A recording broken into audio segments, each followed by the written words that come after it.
আসসালামু আলাইকুম। আজকে আমি আপনাদের সাথে টোটাল 5টা হাতের কাজের জামার ডিজাইন শেয়ার করব। আর সবগুলোই কিন্তু বাচ্চাদের জন্য তৈরি করা হয়েছে। কোনোটা 2 বছরের জন্য, কোনোটা 3 বছরের জন্য, এভাবে করে তৈরি করা হয়েছে। তো প্রথমে যে ডিজাইনটা রয়েছে এটা কিন্তু 2 ধরনের কাপড় দিয়ে তৈরি করেছি। একটা হচ্ছে ব্লু কাপড় আর একটা হচ্ছে গোলাপি রঙের কাপড়। আর মাঝখানে আমি এইভাবে করে সুই সুতার কাজ করে দিয়েছি। তো সব মিলিয়ে জামাটা কেমন হয়েছে অবশ্যই আমাকে কমেন্ট করে জানাবেন। আর যারা এই ধরনের জামা তৈরি করতে পারেন না তারা কিন্তু চাইলে এই ধরনের জামাগুলো আমাদের পেজ থেকে অর্ডার করতে পারেন। আমাদের পেজের নাম হচ্ছে রিসেন্স গ্যালারি, যেটা আপনারা ফেসবুকে গিয়ে সার্চ করলে পেয়ে যাবেন। এছাড়াও এই ভিডিওর কমেন্ট বক্সের প্রথম কমেন্টে এবং ডিসক্রিপশান বক্সে আমি আমার পেজের লিঙ্কটা দিয়ে দিব। সেখানে আপনারা 6 মাস থেকে 12 বছর বয়সী বাচ্চাদের জন্য জামাগুলো অর্ডার করতে পারবেন। আর প্রতিটা জামাই কিন্তু কাস্টমাইজ করে দেওয়া যাবে।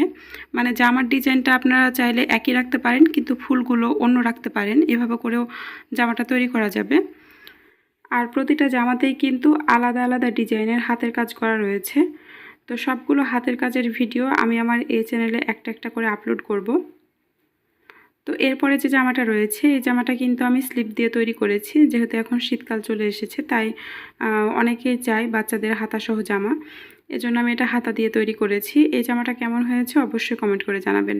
তো এরপরের জামাটা শুধুমাত্র সাদা কাপড় দিয়ে তৈরি করেছি, নিচের দিকে গোলাপি রঙের একটা প্যানেল দিয়েছি। তো জামাগুলো দেখেই বুঝতে পারছেন যে এখনও কিন্তু এগুলো আয়রন করা হয়নি। আয়রন করার পর কাজের ফিনিশিংটা এবং জামাটা দেখতে আরও বেশি সুন্দর লাগবে। তো এই তো এটা হচ্ছে পুরো জামা। তো এরপরে এই জামাটা রয়েছে, এটা আমি পিত্তি রং বা যেটাকে গাঢ় জলপাই বলা যায় সেই রঙের কাপড় দিয়ে তৈরি করেছি নিচের দিকে।